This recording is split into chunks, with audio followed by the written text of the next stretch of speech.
আপনি আমার অনেক কাছের মানুষ, সম্মানিত দিনী ভাই বোন। আমি জাহান্নামের আলোচনা শুনিয়ে পরকালমুখী করতে চেয়েছি। কথাকে উপেক্ষা করে কোনো লাভ নেই। আপনি আমার অনেক কাছের মানুষ, কথাকে উপেক্ষা করে কোনো লাভ নেই। মানুষের জীবনে সবচেয়ে জরুরি কাজ, পৃথিবীতে এর চেয়ে জরুরি কাজ মানুষের জীবনে নেই। সেটা হলো 5 ওয়াক্ত সালাত আদায় করা, নামাজ পড়া ঠিক ঠিক টাইমে। মানুষের জীবনে সবচেয়ে জরুরি কাজ হালাল রুজি খাওয়া। মানুষের জীবনে সবচেয়ে জরুরি কাজ কোরআন তেলাওয়াত করা। মানুষের জীবনে সবচেয়ে জরুরি কাজ যেখানে দুইজন বসে আছে সেখানে না বসা। মনে থাকবে না? মানুষের জীবনে 4টে জরুরি কাজ অতীব জরুরি।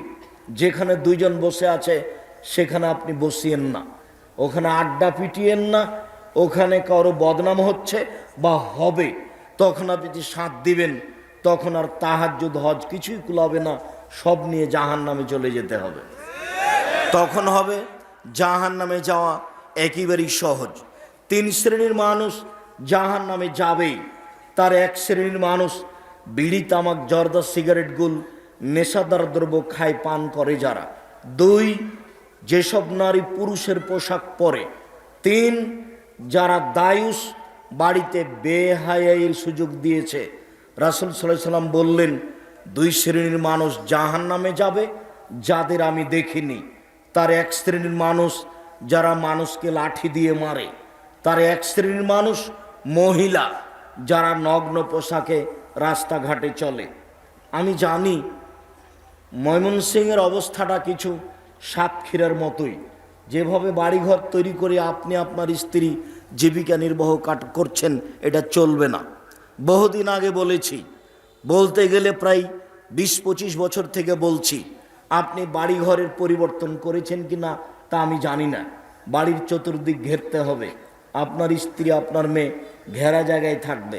সামনের দিক ঘেরেছেন, গোটা পিছন ফাঁকা আছে, আপনি আবার মসজিদের ইমাম। কিভাবে আপনি ইমাম হলেন আমি তা বুঝলাম না। এইভাবে জীবিকা নির্বাহ করা জায়েজ নয়। একই ময়মনসিংহ, অবাক হতে হয়, জামালপুরে আপনি যাবেন তখন তাদের জীবিকা নির্বাহ ভিন্ন। ময়মনসিংহে যখন ঢুকবেন তখন তাদের জীবিকা নির্বাহ ভিন্ন। জামালপুরে যান, ওদের আবার 2টা বাড়ি, একটা হলো ভিতর বাড়ি, একটা হলো বাহির বাড়ি। ভিতর বাড়িতে থাকে মহিলা আর বাহির বাড়িতে থাকে কাজের মানুষ। মেহমান আসলে বাহির বাড়িতে থাকবে। ওই বৃহত্তর ময়মনসিংহের একটা অংশ ময়মনসিংহ। এদের আবার বাড়ি ঘরই নেই, এমনি ফাঁকা জায়গায় পশু প্রাণীর মতো বসবাস করছে। এর নাম যাযাবর। আপনাকে আমি যাযাবর বলিনি। যাযাবর চিনেন না? ওই যে গরুর গাড়ির ওপরে যে ছই ছিল টাপর, ওইরকমভাবে একটা ছই তুলে যেখানে সেখানে বসবাস করছে, এর নাম যাযাবর। ঘেরা লাগে না, এমনিতে আছে ফাঁকা জায়গায়। তা আপনার বাড়িটা তো চতুর্দিক ঘেরা নাই, যাযাবরের মতো মনে হচ্ছে। আপনাকে আমি কষ্ট দিতে চাইনি। আয় বাটা, হল হিসাব। তোমার বাপ একটা কাপুরুষ মানুষ, তোমার বাপ একটা ঘৃণিত মানুষ। তোমার বাপের লজ্জা থাকা উচিত, তোমার বাপের ইতস্তবোধ থাকা উচিত, তোমার বাপের মানুষত্ব থাকা উচিত। কি মনে করো তুমি? তোমার বাপ ভিক্ষা করে খেলেও বাড়িটা চতুর্দিক দিয়ে চটছাড়া দিয়ে ঘেরতে পারে। ফাইজলিমা করে তোমার বাপ। ধর্ম মানতে চায়, তাহাজ্জুদ দেখায় তোমার বাপ, এরকম তাহাজ্জুদের বিচারের মাঠে 5 পয়সা দাম নেই। গরিব মানুষ আমি, চটছাড়া দিয়ে চতুর্দিক ঘেরা রাখবো, তার নাম বাড়ি। ধনী মানুষ আমি, টিন দিয়ে চতুর্দিক ঘেরা রাখবো, তার নাম বাড়ি। ধনী মানুষ আমি, ইটের প্রাচীর দিয়ে চতুর্দিক ঘেরা রাখবো, তার নাম বাড়ি। গোটাটাই ফাঁকাই থাকলো, সেটা বাড়ি হলো কিভাবে? মানুষ রাস্তা দিয়ে হাঁটলে সবাইকে দেখতে পায়, তার নাম বাড়ি হলো কি করে? আপনার স্ত্রী ফাঁকা জায়গায় বসে রান্না বান্না করে, সেটা বাড়ি হলো কি করে?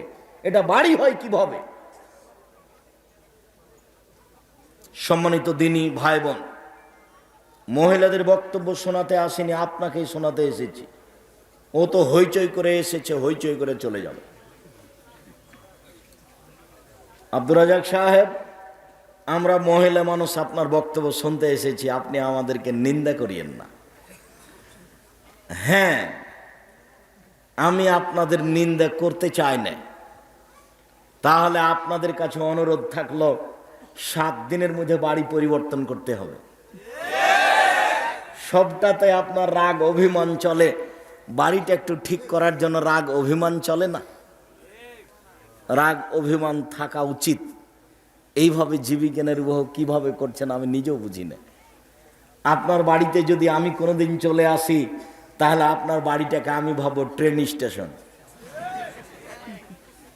ট্রেন স্টেশনে আমরা সপরিবারে যেভাবে থাকবো, আপনার বাড়িতে আসলে আমরা সেভাবে থাকবো, কেননা আপনার বাড়ি ঘেরা নেই, আমরা স্বাভাবিকভাবে থাকতে পারবো না। সম্মানিত দিনী ভাই বোন, মুসলমান হিসাবে বসবাস করি, আবার আহলে হাদিস হিসাবে দলমত ত্যাগ করে কোরআন এবং সহিহ হাদিস অনুযায়ী চলার চেষ্টা করি। জীবনে সবচেয়ে জরুরি কাজ 5 ওয়াক্ত সালাত আদায় করি। জীবনে সবচেয়ে জরুরি কাজ হালাল রুজি চেষ্টা করি জীবন বাজি রেখে। জীবনে সবচেয়ে জরুরি কাজ কোরআন মাজিদ তেলাওয়াত করি, অন্তত সূরা ইখলাস 3 বার। নিজেকে বলি যে আমি কোরআন মাজিদ পড়ি। মানুষের জীবনে সবচেয়ে জরুরি কাজ, যেখানে 2 জন বসে আছে সেখানে না বসা। জাহান্নাম থেকে বাঁচার চেষ্টা করুন। জাহান্নাম থেকে বাঁচার চেষ্টার জরুরি চেষ্টা হলো 2 জন যেখানে বসে আছে সেখানে না বসা। দোকানে বসে আড্ডা পিটে চা পান করে মানুষের বদনাম করে জান্নাত কেনার চেষ্টা করবেন না। কই, আমরা তো কোনোদিন দোকানে বসি না, তারপরেও তো বেঁচে আছি তো, চলছে তো, পৃথিবী তো আছি। বন্ধ তো হয়ে যায়নি, ঠেকে তো আর যায়নি। তা আপনি কেন বুঝলেন যে আমার ঠেকে যাবে? সম্মানিত দিনী ভাই বোন, আনাস রাদিয়াল্লাহু তাআলা আনহু বলেন, আব্দুল্লাহ ইবনে মাসউদ রাদিয়াল্লাহু তাআলা আনহু বলেন, বিচার মাঠে জাহান্নামকে টেনে হেঁচড়ে নিয়ে যাওয়া হবে।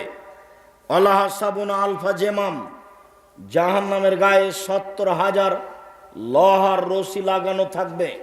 মা কুল্লি জেমামিন সাবুন আলফ, প্রত্যেক রশির সাথে থাকবে 70,000 ফেরেশতা। একজন ফেরেশতার এত ক্ষমতা, এই বিশাল পৃথিবীতে এভাবে হাত ঢুকিয়ে গোটা পৃথিবীটা একজন ফেরেশতা উল্টে দিতে পারে। এত ক্ষমতার অধিকারী ফেরেশতা, এক একটা রশিতে 70 জন থাকবেন। আপনি মনে করলেন মালাকুল মউত একজন, আব্দুর রাজাক সাহেব, মালাকুল মউত জান কবজ করার জন্য মানুষের মাথার পাশে বসে। তা আমাদের বাড়িতে এসেছেন, তাহলে আর এক বাড়িতে লোক এই সময়ে মারা যাচ্ছে কিভাবে? 1 মিনিটের মধ্যে সারা পৃথিবীতে এত মানুষকে তিনি মারেন কিভাবে? মালাকুল মউত একজন ফেরেশতা, যাকে আপনারা বলছেন আজরাইল। আজরাইল নামটা ভালো হয়নি, এটা ফার্সি নাম, এটা গালির মধ্যে চলে গেছে। এই ফেরেশতার নাম মালাকুল মউত, ওটা আল্লাহর নবী দিয়েছেন। মনে রাখবেন, এরই নাম ক্ষমতা। আল্লাহ যদি মালাকুল মউতকে বলেন যে মালাকুল মউত, চোখটা খুলে বন্ধ করতে যত সময় লাগছে, এই সময়ের মধ্যে সারা পৃথিবীর মানুষকে মারতে হবে। মালাকুল মউত সারা পৃথিবীর মানুষের মাথার পাশে বসে মানুষের আত্মা বের করবেন এই চোখের পলকের মধ্যে। তার নাম ক্ষমতা। আপনি তার কাজকে নিজের মতো বুঝলে হবে না, আল্লাহর কাজকে আল্লাহর ক্ষমতার মতো বুঝতে হবে, তাহলে এটা সহজ হবে। প্রত্যেকটা রশির সাথে থাকবেন 70,000 ফেরেশতা। টেনে হেঁচড়ে বিচারের মাঠে জাহান্নামকে নিয়ে যাওয়া হবে। অবাক কথা যে জাহান্নাম কথা বলতে পারে। তাহাজ্জাতিন নার ওয়াল জান্নাহ, বিচারের মাঠে জাহান্নাম ও জান্নাত আল্লাহর সাথে হইচই লাগিয়ে দিবে। ফাকালাতিন নার, জাহান্নাম বলবে, লেমা উসিরতু বিল মুতাজাব্বিরিন আল মুতাকাব্বিরিন, আমার ভিতরে স্বৈরাচারী, স্বেচ্ছাচারী, অহংকারী, বদমেজাজি কেন? এটাই হলো তার আল্লাহর সাথে তর্ক। আল্লাহ, আমার ভিতরে স্বৈরাচারী, স্বেচ্ছাচারী, অহংকারী, বদমেজাজি কেন?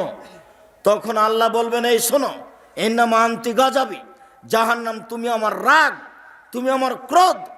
যারা জীবনে স্বৈরাচারী হয়ে চলেছে, যারা মানুষের প্রতি জুলুম করেছে, ক্ষমতা দেখে মানুষকে জেলে দিয়েছে, ক্ষমতা দেখে মানুষের জমি দখল করেছে, ক্ষমতা দেখে মানুষকে অপমান করেছে, ক্ষমতা দেখে মানুষকে বাড়ি থেকে বের করে দিয়েছে।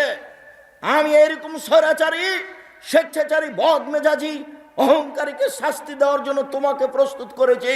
জাহান্নাম তুমি মনে রেখো, এর নাম আন্তি গাজাবি, তুমি হচ্ছে আমার রাগ, তুমি আমার ক্রোধ, যার উপর আমার রাগ আছে ওর দেব বেকমানা সবেনেবাদী, তাকে আমি তোমাকে দিয়ে শাস্তি দেব, এই জন্য তোমাকে আমি সৃষ্টি করেছি। জাহান্নাম তুমি মনে রেখো, স্বৈরাচারী, স্বেচ্ছাচারী, বদমেজাজি মানুষ ক্ষমতা দেখে জুলুম করে পৃথিবীতে বেঁচে থেকেছে, ওর জন্য আমি তোমাকে প্রতীক্ষমান রেখেছি। জোর করে 1 মিনিট বেঁচে থাকার কোনো প্রয়োজন নেই, জুলুমবাজি করে 1 মিনিট বেঁচে থাকার প্রয়োজন নেই, আর একজনকে অপমান করে অপদস্থ করে পৃথিবীতে বেঁচে থাকার কোনো প্রয়োজন নাই। অল্প সময়, একেবারেই অল্প সময়। যুবকদের আমি তোমাদের বলছি, তোমরা মনে রেখো, একটুতে রাগ করে কাউকে গালি দিয়ে বসো না, একটুতে রাগ করে কারোর উপরে ক্ষিপ্ত হয়েও না।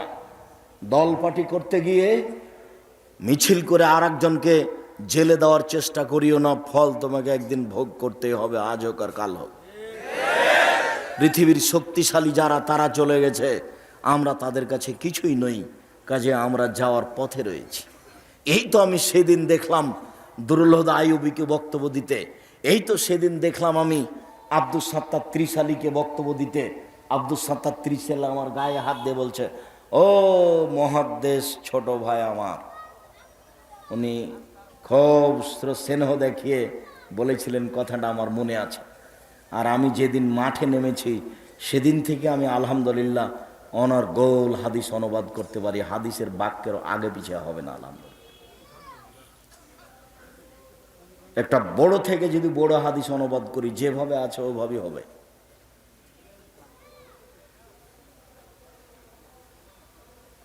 আমি দেখলাম এই তো আবু তাহের বর্ধমানীকে বক্তব্য দিতে, আমি দেখলাম আব্দুর রব খুলনাকে বক্তব্য দিতে, তারা চলে গেছে।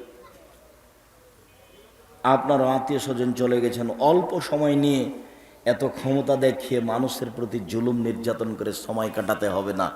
জাহান্নামকে এরকম মানুষের জন্য প্রস্তুত করা হয়েছে। জাহান্নাম কথা বলতে পারে, তর্ক লাগিয়ে দিচ্ছে।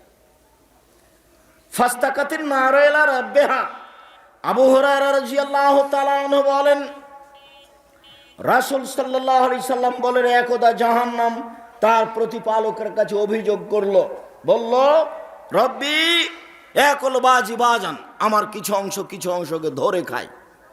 প্রতিপালক, আমার অভিযোগ আপনি শুনুন, আমার ভিতরে যেই আগুনের ক্ষমতা আছে, শাস্তি আছে, এটাকে হালকা করা হোক, লাঘব করা হোক, আপনি আমার অভিযোগ শুনুন। আল্লাহ বললেন, আচ্ছা ঠিক আছে জাহান্নাম, ফাওজানা বেনাফসাইনে ফাওজানা লাহা বেনাফসাইনে, জাহান্নাম আর আমি তোমার অভিযোগ শুনে নিলাম, তোমাকে আমি শ্বাসের সুযোগ দিলাম, 2টা শ্বাস ছাড়ো, একবার ঠান্ডা এলাকা থেকে শ্বাস ছাড়ো, একবার গরম এলাকা থেকে শ্বাস ছাড়ো। গরম এলাকা থেকে শ্বাস ছাড়লে পৃথিবীর 6 মাস গরম থাকবে, ঠান্ডা এলাকা থেকে শ্বাস ছাড়লে পৃথিবীর 6 মাস গরম থাকবে, তোমার ভিতরটা একটু হালকা হবে। জাহান্নাম, জাহান্নাম তোমার অভিযোগ মেনে নিলাম, শোনো, একবার শ্বাস ছাড়ো আর একবার শ্বাস গ্রহণ করো। ছাড়লে পৃথিবী 6 মাস গরম থাকবে, আর নিলে পৃথিবী 6 মাস ঠান্ডা থাকবে। জাহান্নাম, আমি তোমার অভিযোগ শুনে নিলাম, ঠিক আছে, আমি একটু হালকা করে দিলাম। জাহান্নাম কথা বলতে পারে। আবু সাঈদ খুদরি রাদিয়াল্লাহু তাআলা আনহু বলেন, লা ইয়াজালু জাহান্নাম ইউলকা, জাহান্নামে মানুষকে বিচারের মাঠে নিক্ষেপ করা হবে। অতাকুল হাল বিমাজিদ, আর জাহান্নাম বলতে থাকবে, আর কি কিছু আছে? জাহান্নাম বলতে থাকবে, আর কি কিছু আছে? জাহান্নাম বলতে থাকবে, আর কি কিছু আছে? শেষ পর্যন্ত ফাওয়াজা কাদামাহু ইয়াজাউকা রাব্বুল ইজ্জাত কাদামাহু ফিহা, মহান আল্লাহ নিচে তার জাহান্নামের ভিতরে পাটা ঢুকিয়ে দিয়ে বলবেন, যখন পাটা ঢুকিয়ে দিবেন তখন জাহান্নাম বলবে, কাত কাত কাত, যথেষ্ট যথেষ্ট যথেষ্ট। ইয়ানজাবি বাজিলা বাজিন, জাহান্নামের কিছু অংশের ভিতরে ঢুকে যাবে এবং এই কাত কাত বলে চিৎকার করবে। জাহান্নাম কথা বলতে পারে। একই হাদিসে দুইটা আলোচনা। ওইদিকে জাহান্নাম বলছে আর কি কিছু আছে, এদিকে জাহান্নাম বলছে যথেষ্ট যথেষ্ট, আর লাগবে না। একই হাদিসে দুই আলোচনা, বোঝা যাচ্ছে জাহান্নাম কথা বলতে পারে। সম্মানিত দিনী ভাই বোন, জাহান্নামের খড়ি হবে মানুষ ও পাথর, জাহান্নামে কয়লা থাকবে না। আল্লাহ তাআলা বলেন অকুদহান নাস ওয়াল হিজারা, জাহান্নামের খড়ি হচ্ছে মানুষ ও পাথর। আপনি বলতে পারেন আব্দুর রাজাক সাহেব, মানুষ না হয় পাপ করেছে জাহান্নামে যাবে, পাথর কি করলো? ওই সব পাথর জাহান্নামে দেওয়া হবে যেসব পাথর দিলে জাহান্নামের আগুন ক্ষিপ্ত হয়ে উঠবে। এইটা একটা। আর আরেকটা এর অর্থ হতে পারে পাথর দিয়ে মাটি দিয়ে যত মূর্তি তৈরি করা হচ্ছে পৃথিবীতে, সব মূর্তিগুলোকে জাহান্নামে দেওয়া হবে জাহান্নামের আগুনকে ক্ষিপ্ত করার জন্য। আল্লাহ তাআলা বলেন জাহান্নামের খড়ি হলো মানুষ ও পাথর। জাহান্নামীদেরকে বেঁধে জাহান্নামে নিয়ে যাওয়া হবে। এমনি কোনো মানুষকে জাহান্নামে সহজে নিয়ে যাওয়া হবে না। আল্লাহ তাআলা বলেন খুজুহু ফাগুল্লুহু সুমাল জাহিমা সাল্লুহু, এদের ধরো, এদের শিকলবন্দি করো, এদেরকে টেনে হেঁচড়ে জাহান্নামের মাঝামাঝিতে নিক্ষেপ করো। নিয়ে যাওয়ার সময়তে ফেরেশতারা আরো কঠোরতা দেখাবেন। ধাক্কা দিয়ে, পিছন দিক থেকে ধাক্কা দিয়ে মুখের ভরে তাকে ফেলে দিবেন, দিয়ে তাকে টেনে হেঁচড়ে জাহান্নামে নিয়ে যাবেন। কোনো মানুষ বিচারের মাঠ থেকে পালিয়ে যেতে পারবে না। এরপরেও পিছন দিকে হাত বাঁধা থাকবে কেন? এমন কোনো ক্ষমতা নেই কারো বিচারের মাঠে মুখ খুলতে পারে। সম্মানিত দিনী ভাই বোন, এরপরে হাত বাঁধা থাকবে কেন? হাত বাঁধা থাকবে তাকে অপমান করার জন্য। রংপুর গাইবান্ধা পলাশবাড়ির মুজিবুর বিএসসি বলেছিলেন, আমি এমনিতেই জেলে যাব, আমার হাতে হাত কড়া দেওয়া হয় না যেন। জাতি দেখবে মুজিবুর বিএসসির হাতে হাত কড়া দিয়ে নিয়ে যাওয়া হচ্ছে জেলে। এইটা তার জন্য অপমানজনক ছিল, তাই সেটা সে না করছিল। সম্মানিত দিনী ভাই বোন, পৃথিবীর কোন স্বৈরাচারী, স্বেচ্ছাচারী, অহংকারী, বদমেজাজি জাহান্নামী এমনিতে জাহান্নামে যেতে পাবে না। পিছন দিকে হাত বেঁধে দিয়ে, পিটিয়ে, ধাক্কা দিয়ে, ফেলে দিয়ে, টেনে হেঁচড়ে তাকে জাহান্নামে নিয়ে যাওয়া হবে। এটা অপমান অবস্থায়। এমনি তো জাহান্নাম সামনে আছে।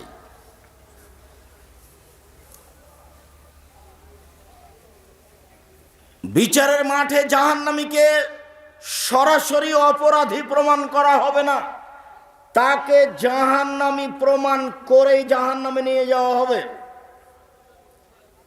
রাসূল সাল্লাল্লাহু আলাইহি সাল্লাম বলেন এনজুরু আইমানা মিনহু, যখন আল্লাহর সামনে মুখামুখি কথা বলবে কোনো দোভাষী থাকবে না। ডান দিকে লক্ষ্য করলে দেখতে পাবে মা কাদ্দামা মিন আমালিহি, ইয়ারা মা কাদ্দামা মিন আমালিহি, জীবনে যত কর্ম করেছে সব দেখতে পাবে ডানে।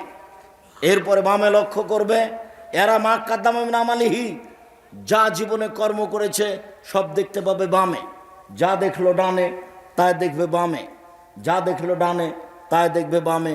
তাহলে নিজস্ব কর্ম দেখতে পাবে, দেখেই বুঝবে যে আমি নিজেই জাহান্নামের যোগ্য। সামনের দিকে তাকালে দেখবে ফায়ারান্নার, জাহান্নাম দেখতে পাবে। সে প্রতীক্ষমান রয়েছে মানুষকে ধরার জন্য। মাটি আপনার সামনে টপ টপ টপ টপ করে কথা বলবে। যে যেখানে যে পাপ করেছে সেই জায়গার সেই মাটি সেইভাবে কথা বলবে, কেউ ঠেকাতে পারবে না।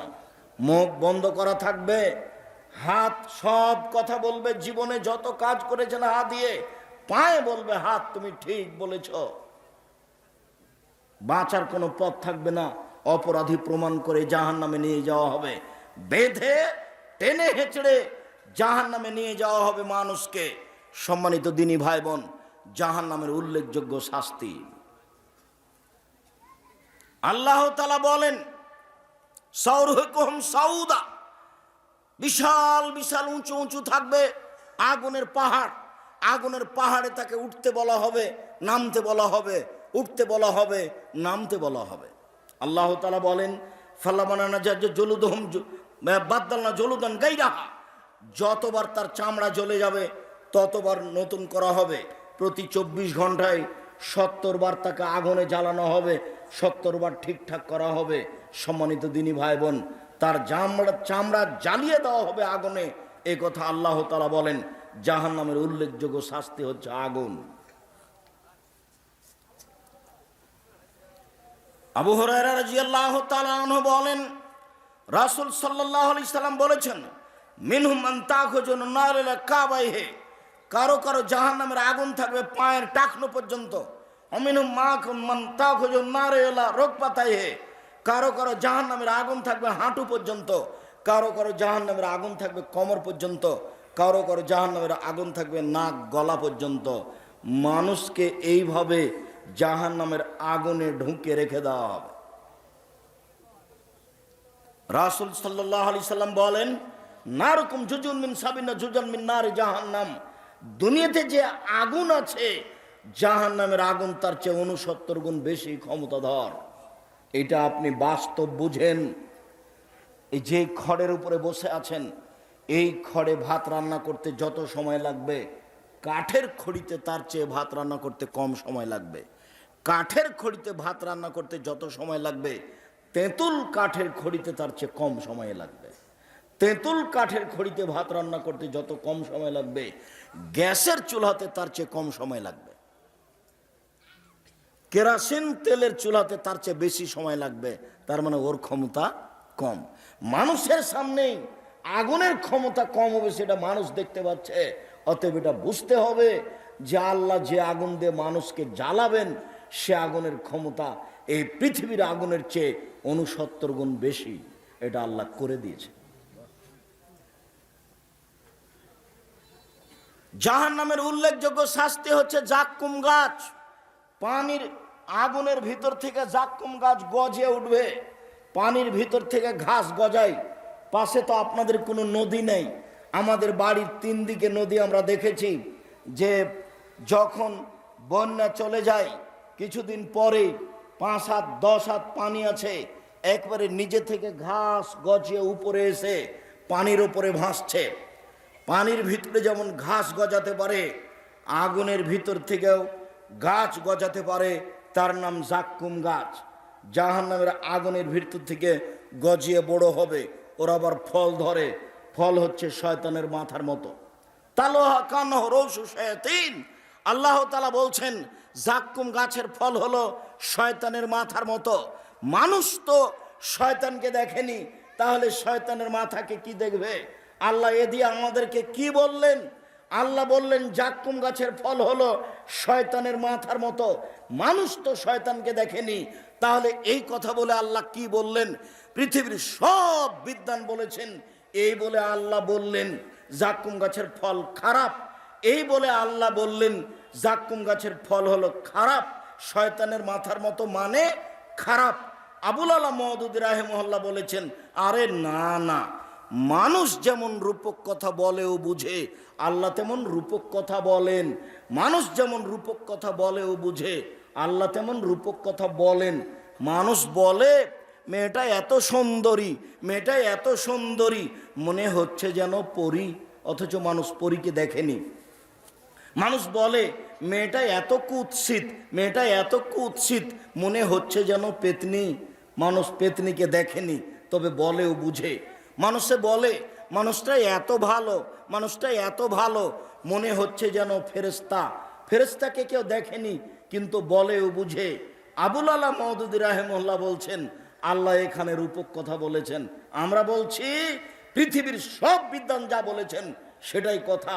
জাক্কুম গাছের ফল শয়তানের মাথার মতো মানে হলো খারাপ। ক্ষুধা লাগলে 1000 বছর খেতে চাইবে, তখন জাক্কুম গাছ তাকে খেতে দেওয়া হবে। খাওয়ার সাথে সাথে গলায় বেঁধে যাবে। রাজশাহী চাঁপাইনবাবগঞ্জের মানুষ আমরা নদীর ধারে যেতাম, তখন দেখা যেত কিছু গাছ, ছোট ছোট ফল পাকলে লাল হয়ে যায়। ওই গাছকে আমরা বলি গুঠে বেগুনের গাছ চাঁপাইনবাবগঞ্জের ভাষায়। গাছটা যখন পেকে যায় তখন শুধু দেখা যায় কাঁটা আর কাঁটা। এ এলাকাতে থাকতেও পারে। এই কাঁটার মতো জাক্কুম গাছ হবে, কাঁটাযুক্ত গাছ। যখনই খাবে গলায় বেঁধে যাবে, নিচেও যাবে না, বেরো হবে না। এর নাম লায়ামতো ফিহা ওয়ালা ইয়াহিয়া, মরবেও না বাঁচবেও না। এখন পানির প্রয়োজন, চাইতে থাকবে চাইতে থাকবে। 1000 বছর যখন চাইবে তখন পানি দেওয়া হবে। ফাসুক মান হামিমা ফাকাত্তা মাহুম, পিপাসার তাড়নায় সেটা আসলে পানি নয়, সেটা হচ্ছে রক্তপুঞ্জ মিশ্রিত জ্বলন্ত উত্তপ্ত আগুনের মতো পানি হিসাবে তাকে দেওয়া হবে। যখনই পানিটা তার মুখের পাশে নিয়ে আসা হবে, নিচের ঠোঁট চড়িয়ে নিচের দিকে যাবে, উপরের ঠোঁট জড়িয়ে উপর দিকে যাবে। পলিথিন জিনিস পুড়িয়ে দেখেছেন কোনোদিন? পলিথিন যদি আগুনের পাশে দেন তাহলেও না জ্বলে আপনার দিকে জড়িয়ে আসে। ঠিক এইরকমই গিলাসটা মুখের পাশে যেতে না যেতেই নিচের ঠোঁটটা জড়িয়ে নিচের দিকে যাবে, উপরের ঠোঁটটা জড়িয়ে উপর দিকে যাবে। এই রক্তপুঞ্জ মুখে দেওয়ার সাথে সাথে একবারে নাড়ি ভুঁড়ি সব ছিঁড়ে ছুটে নেমে যাবে। আল্লাহ তা বলছেন ফাকাত্তামাহুম, একেবারে পানি তার নাড়ি ভুঁড়িকে একবারে হাতে হাতে নামিয়ে দিবে, শুধু হাড় দাঁড়িয়ে থাকবে। তার নাম পানি, তার নাম রক্তপুঞ্জ, জ্বলন্ত উত্তপ্ত গরম পানি, তার নাম জাক্কুম গাছ। সম্মানিত দিনী ভাই বোন, আরও অনেক শাস্তি রয়েছে। বড় বড় সাপ থাকবে, উটের মতো, বিচ্ছু থাকবে গাধার মতো, একবার দংশন করলে 40 বছর ব্যথা থাকবে। হাম্বল থাকবে পিটানোর জন্য। কবরের যেই লাঠি ব্যবহার হবে সেটার নাম মিত্রাক। আল্লাহ রসুল বলছেন সেটার নাম হচ্ছে মিত্রাক। মিত্রাক হচ্ছে কাঠ মিস্ত্রির হাতে যে হাতুড় থাকে, এর নাম মিত্রাক। আল্লাহ রসুল বলছেন কবরে পিটানোর যে হাতুড় থাকবে, লাও জোরেভাবে আলা জাওয়ালিল্লাহ সরাত রাবান, যদি হিমালয়ের মতো যদি পাহাড়ের উপরে মারা হয় এ হাতুড় দিয়ে, তাহলে হিমালয়ের মতো পাহাড় ধুলা হয়ে যাবে। এটা হলো কবরের শাস্তি। আর জাহান্নামের শাস্তি দেওয়ার জন্য যেটা আছে সেটা হলো মাকামে হাম্বল, বিশাল মানুষ যেমন হাতুড় তেমন, তাকে সব সময় পিটানো হবে। আল্লাহ তুমি আমাদেরকে জাহান্নাম থেকে বাঁচাও। আনাস রাদিয়াল্লাহু তাআলা আনহু বলেন, রাসূল সাল্লাল্লাহু আলাইহি সাল্লাম বলেছেন, মানিস্তাজারা মিনান নারে সালাসা মাররা, কেউ যদি জাহান্নাম থেকে 3 বার বাঁচতে চায় বলে আল্লাহুম্মা জিরনি মিনান নার, আল্লাহ তুমি আমাকে জাহান্নাম থেকে বাঁচাও। আল্লাহুম্মা জিরনি মিনান নার, আল্লাহ তুমি আমাকে জাহান্নাম থেকে বাঁচাও। আল্লাহুম্মা জিরনি মিনান নার, আল্লাহ তুমি আমাকে জাহান্নাম থেকে বাঁচাও। কালাতিন নারো, পাল্টা তখন জাহান্নাম আল্লাহকে বলে, আল্লাহ ও যখন আমার থেকে বাঁচতে চাচ্ছে তুমি তাকে জাহান্নাম থেকে রক্ষা করো, আমার ভিতরে তাকে দিও না। আপনি সকাল সন্ধ্যায় এই বাক্যটি 3 বার বলার চেষ্টা করবেন। সালাম ফিরার পূর্বে বলবেন। আপনাকেই বলছি, এই ছেলে, কারো গায়ে হাত দিয়ে বসে আছো নাকি? ঘুম ধরছে, এক খেলে আমার দিকে চেয়ে থাকো। ফজরের সালাতের পরে বলবা বা সালাম ফিরানোর পূর্বে বলবা, রব্বানা আতিনা ফিদ দুনিয়া হাসানাতাও ওয়া ফিল আখিরাতি হাসানাতাও ওয়া কিনা আযাবান্নার। হে আল্লাহ, তুমি আমাকে ইহকালে কল্যাণ দাও, আমাদেরকে পরকালে কল্যাণ দাও। আল্লাহ তুমি আমাদেরকে জাহান্নাম থেকে বাঁচাও। সালাম ফিরার পূর্বে বলতে পারেন, সালাম ফেরার পরে বলতে পারেন। অভ্যাসে নিয়ে আসবেন সালাম ফেরার পূর্বেই। সালাম ফেরার পূর্বে বলবেন দোয়ায়ে মাসুরার পরের অংশ। প্রথম অংশ হলো আল্লাহুম্মা ইন্নী যালামতু নাফসি যুলমান কাসীরা, আর পরের অংশ হচ্ছে আল্লাহুম্মা ইন্নী আউযু বিকা মিন আযাবি জাহান্নাম, হে আল্লাহ তোমার কাছে আমি জাহান্নাম থেকে বাঁচতে চাই। আউযু বিকা মিন আযাবিল কবর, আল্লাহ তোমার কাছে আমি কবরের শাস্তির দিকে বাঁচতে চাচ্ছি। আউযু বিকা মিন ফিতনাতিল মাসিহিদ দাজ্জাল, তোমার কাছে আমি বাঁচতে চাচ্ছি দাজ্জালের ফিতনা হতে। আউযু বিকা মিন ফিতনাতিল মাহি ওয়াল মামাত, তোমার কাছে বাঁচতে চাচ্ছি ইহকালের ফিতনা, তোমার কাছে বাঁচতে চাচ্ছি পরকালের ফিতনা হতে, তোমার কাছে বাঁচতে চাচ্ছি ইহকালের ফিতনা হতে, তোমার কাছে বাঁচতে চাচ্ছি পরকালের ফিতনা হতে। আউযু বিকা মিনাল মা'সাম ওয়াল মাগরাম, তোমার কাছে বাঁচতে চাচ্ছি ঋণ কর্য হতে, তোমার কাছে বাঁচতে চাচ্ছি বড় পাপ হতে, তোমার কাছে বাঁচতে চাচ্ছি ঋণ কর্য হতে, তোমার কাছে বাঁচতে চাচ্ছি বড় পাপ হতে। ভুলেও এই দোয়া না পড়ে সালাম ফিরবেন না, খেয়াল করে। আর ব্যাংকে লোন নিয়ে ব্যবসা করতে যাবেন না, তাহলে আপনার জানাজা হবে না। ছেলে মেয়ের আশায় কিছু করিয়েন না। দিন মজুরি করে খেতে আমি রাজি আছি। শ্বশুরের কাছে যৌতুক নিয়ে পরকাল হারাতে রাজি নই। এটা ময়মনসিংহের এক অংশ ওই দিক, যমুনা নদীর এই দিক হলো জামালপুর আর ওই দিক হলো গাইবান্ধা। আমার শোনা অনুপাতে রংপুর ময়মনসিংহ একই ব্যাপার। সেটা কি, বাপ মারা গেলে মেয়ে জমি নিতে পাবে না, সব ছেলে নিয়ে নেবে। যদি বোনে জমি চায় তাহলে ভাই ভাববে যে এ আমার সাথে খারাপ আচরণ করলো, তাহলে বলবে যে ভাগ নিয়ে চলে যা, আর কোনোদিন আসিস না। তোমার সাথে তোমার বোনের সম্পর্ক জাত, এটা বংশসূত্রে আত্মীয়তা। আর জমি তোমাকে ভাগ করে দিতে হবে বাপকে কবর দিয়েছে আগে। যার কারণে আমি তোমাকে অনেক দিনই বলেছি যে তোমার বাপকে আমি কুকুর শ্রীগালের চেয়ে খারাপ প্রমাণ করতে না পারলে বক্তব্য দেব না। তখন তুমি হয়তো বা কষ্ট পেয়েছো, আব্দুর রাজাক সাহেব আমাকে কি বলছেন? না, আমি তোমাকে বলিনি, তবে এটা কথা যে আল্লাহ শেষ পর্যন্ত বললেন বালহ আজাল, কুকুর শ্রীগালের চেয়েও খারাপ। তো কুকুর শ্রীগালের চেয়ে খারাপ কে, এইটা দেখাতে গিয়ে বলেছি যে তোমার দাদা মারা গেছে, 10 বিঘা জমি রেখে 10 বছর হলো। তো তোমার বাপ জমির ভাগ নিবে সকালে আর তোমার ফুফু নিবে বিকালে, এরকম কি ঘটনা না? একসাথে। তো 10 বছর হয়ে গেল যে তোমার দাদা মরা, কই এখনো তো তোমার ফুফু জমি নেয়নি। তোমার বাপই দেয়নি না তোমার ফুফুই নেয়নি? বলছে না আমাদের দেশে নেয় না। তো নেয় না তো তুমি দিয়ে প্রমাণ করো। একটা লোক এসেছে আমাকে বলছে আপনার ইন্টারভিউ নিতে এসেছি। তা আমি অবাক হয়ে গেলাম, কি ব্যাপার? তো আপনাকে কিছু জিজ্ঞাসা করব, আমি ফারাইজের উপরে ডক্টরেট করব, সেই জন্য আপনাকে কিছু জিজ্ঞাসা করতে এসেছি। জিজ্ঞাসা করতে করতে এক পর্যায়ে আমাকে নিয়ে গেল, আপনার আব্বা কি মারা গেছে? বলে হ্যাঁ মারা গেছে। তা আপনার জমি জায়গার খবর কি? তাই আমি বললাম যে আমার আব্বাকে মাটি দিয়ে আসার পরে আমরা ভাই বোন যে যেটুকু পাবো সেটুকু ভাগ করে নেওয়ার পরে খাওয়া দাওয়া করেছি। যদি আমার ছোট ভাই জমি চিনে না আর আমি একটু চিনি তো যায় না। আমার ছোট ভাই মুস্তফা কামাল বরিশাল মডেল কলেজের শিক্ষক, ও ভালো করে জমি চিনে না। আমার আব্বা কৃষক মানুষ, একটা ছোট কৃষক মানুষ, জমি চাষ করে আমাদেরকে পড়াশোনা করাতেন। লেখা থাকতো পত্রে, আমার ছোট বোন লিখত এত টাকার সরিষা বিক্রি, এত টাকা কালাই বিক্রি, এত টাকা ধান বিক্রি, এত টাকা, মোট 1000 টাকা পাঠালাম। 7-8 দিন যাবত আমার ঘুম হতো না যে আমার আব্বা 1000 টাকা জমা করতে অনেক কষ্ট পেয়েছে। তারপরে এই টাকাটা সরাসরি পাঠাতে পারবেন না, আমার আব্বা এই টাকাটা ইন্ডিয়া নিয়ে যাবে, দালালকে ধরে এই টাকাটা তিনি ইন্ডিয়ান করে নেবেন। তারপরে আমার আব্বা অক্ষর চিনেন না, ওই কাউকে ধরে লিখে নেবেন কি ঠিকানা। আমার আব্বা বললেন, সে যে কি ঠিকানা লিখলো।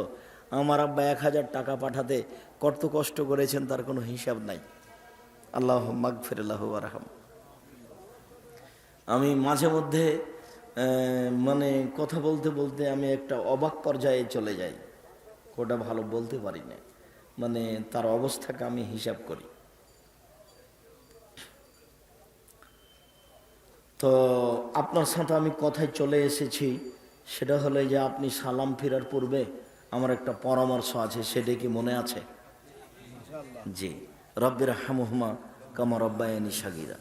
হে আমার প্রতিপালক, তুমি আমার বাপ মাকে দেখো আমাকে বাল্য অবস্থায় যেভাবে দেখেছিলাম। হয়তো বা বাপ মায়ের তেমন উপকার করতে পারছি না বা পারিনি, কেননা যতক্ষণ বাপ মা বেঁচে থাকে ততক্ষণ ভালো করে মূল্যায়ন করা যায় না। আর এমন পৃথিবীর গতি, বাপ মা যেটা বলবে একেবারে উল্টা কথা বলছে। এমনভাবে মা কথা বলছে তাতে মনে হচ্ছে যে মার চেয়ে খারাপ মানুষ আর এখন কেউ নাই। তা আপনি কেমনে শ্রদ্ধা করবেন? তো এই পর্যায়ে আপনাকে শ্রদ্ধা করতে হবে। এখন কিভাবে এভাবে দুনিয়া থেকে চলে গেছেন, আপনি এখন প্রত্যেক সালাতে সালাম ফেরার পূর্বে অন্তত চেষ্টা করেন যে আল্লাহ তুমি আমার বাপ মাকে ওইভাবে দেখো যেভাবে আমাকে বাল্য অবস্থা দেখেছিল। সম্মানিত দিনী ভাই বোন, দীর্ঘ সময় ধরে অপেক্ষা করছেন, আমাদের রাস্তা অনেক আছে, আপনাদের এভাবে বসে থাকা দেখে আমি আন্তরিকভাবে খুশি হয়েছি। আল্লাহ আপনাদের যা যায় খায়ের দান করুক, এই বক্তব্য আপনাদেরকে মূল্যায়ন করার তৌফিক দান করুক। আর যেসব বইগুলি দেখছেন কেউ খালি যেতে পাবেন না। আবদুল্লাহর বই দেখা যাচ্ছে, মিন্নাতুল বারি, আর তাওজিহুল কোরআন তাফসির। তাওজিহুল কোরআন কিন্তু ব্যতিক্রম তাফসির। আর আমার জীবনে সলাতের সাথে সাথে পোশাকের বইটা আছে, যেটা নতুন বের হয়েছে। সলাতও নতুন বই, পোশাকও নতুন বই। তো সমস্ত দিনী ভাই বোনকে আমি স্টেজ থেকে বইগুলি সংগ্রহ করার জন্য অনুরোধ জানাচ্ছি। কে বড় লাভবান, কে বড় ক্ষতিগ্রস্ত, আদর্শ নারী, আদর্শ পরিবার ও দুয়ার বইটাও আছে। আর আদর্শ পুরুষ আছে, যে বইগুলি, হ্যাঁ পোশাক বললাম, যে বইগুলি অনেক সময় কিনতে অনেক দূরে যেতে হয়। তো ভাই বোন আপনারা সবাই স্টেজে এসে বইগুলি সংগ্রহ করেন, আমাদের পক্ষ থেকে অনুরোধ। মহিলাদের চুল খোপা বেঁধে নামাজ হবে না। মহিলাদের চুল নামাজ হবে না নয়, নামাজের সময় খোপা খুলে দিতে হবে। জান্নাতে তো পুরুষের জন্য হুরের ব্যবস্থা রয়েছে, কিন্তু নারীদের জন্য কি রকম কোনো ব্যবস্থা, এরকম কোনো ব্যবস্থা আছে? নারীদের জন্য যা প্রয়োজন, যা চাইবে তাই আছে। যদি কিছু ঘাটতি থাকে তার নাম জান্নাত নয়। নারীদের যা প্রয়োজন তাই আছে। মোবাইলে ফ্রি ফায়ার গেমস খেললে কি গুনাহ হবে? গুনাহ হবে মানে মহাপাপ। গেমস যেভাবে হোক টোটালি হারাম। মানুষ চলাচল করার যে রাস্তা, সে রাস্তা বাধা দিলে কি হয়? রাস্তায় বাধা দিলে কাবিরা গুনাহ হয়। যেখানে হইচই হবে রাস্তা নিয়ে, সেখানে আল্লাহর নবী ডবল করে দেওয়ার আদেশ করেছেন। যদি 5 হাত রাস্তা থাকে তাহলে হইচই হলে এটা 10 হাত করতে হবে। রাস্তার আলোচনা আল্লাহর নবী খুব বেশি করেছেন। 40 দিনের মাঝে যদি বগলের লোম পরিষ্কার না করে, তাহলে কি তার ইবাদত কবুল হবে?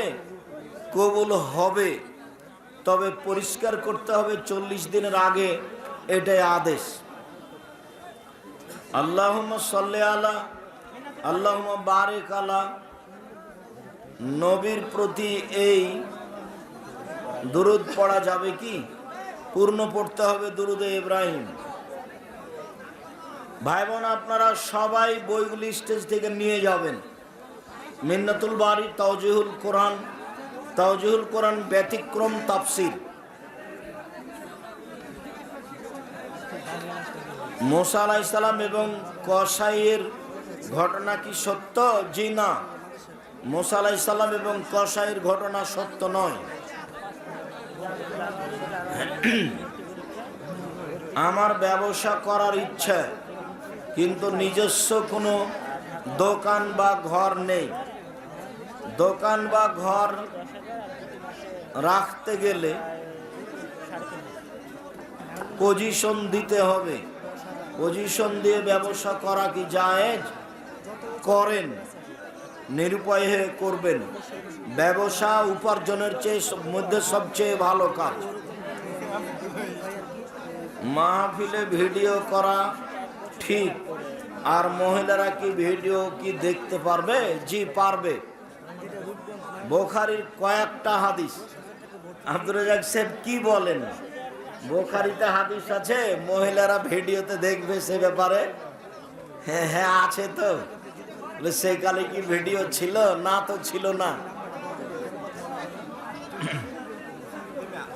কয়েকটা হাদিস আছে, তার একটা হাদিস হলো, অন্ধ মানুষের কাছে একজন মহিলাকে ইদ্যত পালনের জন্য আল্লাহর নবী বলেছিলেন। আর ইদ্যত পালনের কোনো লোক ছিল না। তখন বলেছিলেন যে আব্দুল্লাহ ইবনে উম্মে মাকতুম অন্ধ মানুষ, তুমি তো তাকে দেখতে পাচ্ছ, কিন্তু ও দেখতে পায় না। তো তুমি সেখানে ইদ্যত পালন করো। মহিলাদের পুরুষ দেখতে পাবে না, তবে মহিলারা পুরুষদের দেখতে পারে। তার একাধিক হাদিস আছে। যে হুজুর তাবিজ বিক্রি করে তার পিছনে কি সালাত আদায় করা যাবে? না করাই উত্তম। অনেক সময় জামাত শুরুর সময় সামনের কাতার ভরে যায় আর পিছনের কাতারে একজন মুসাল্লি থাকে, তখন করণীয় কি? কেউ যদি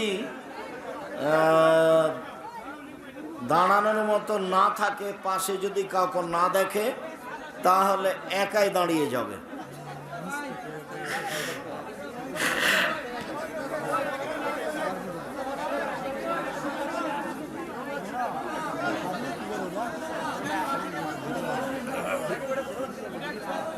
আসসালামু আলাইকুম। ওস্তাজি, মোজা পরিধান করে প্রসাব করতে গেলে হঠাৎ কোনো ক্রমে প্রসাবের ছিটে গেলে করণীয় কি?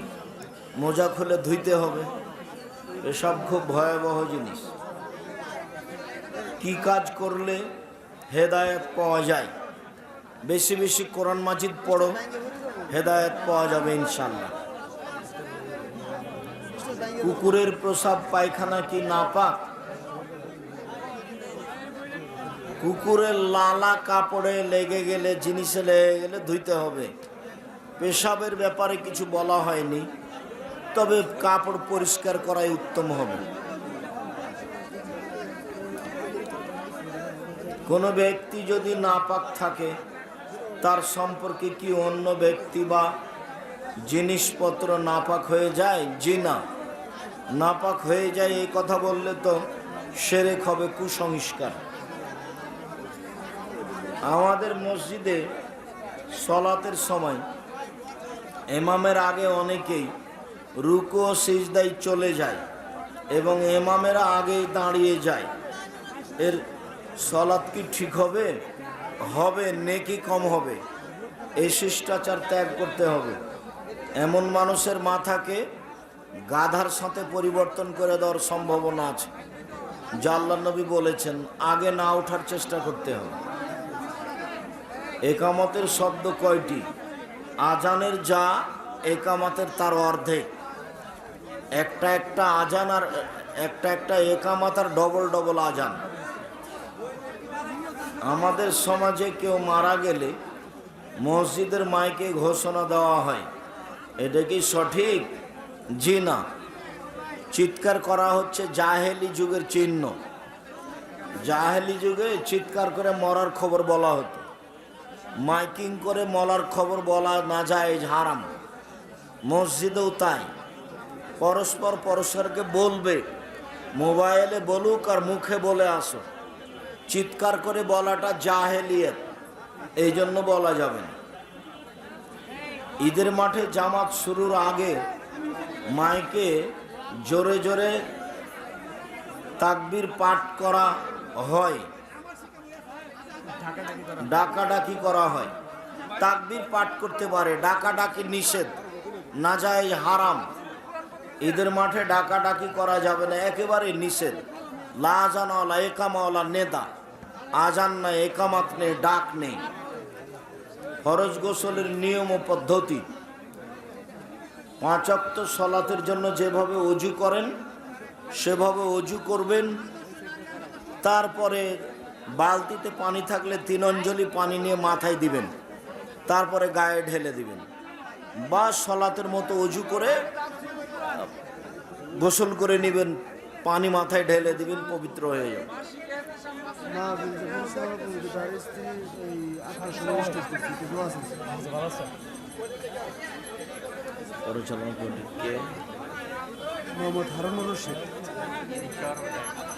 হারুনুর রশিদের স্ত্রী হঠাৎ করে স্ট্রোক করেছে, আপনারা তার জন্য দোয়া করবেন, আল্লাহ যেন তাকে